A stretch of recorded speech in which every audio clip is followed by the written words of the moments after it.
ng color ni Miss Aina.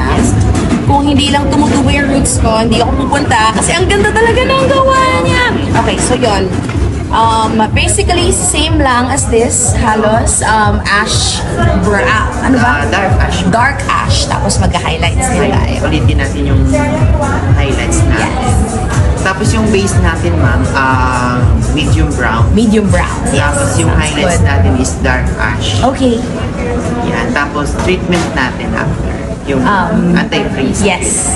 Favorite ko yun, yung keratin. The best. Pakita mo yung hair ni Madam direct.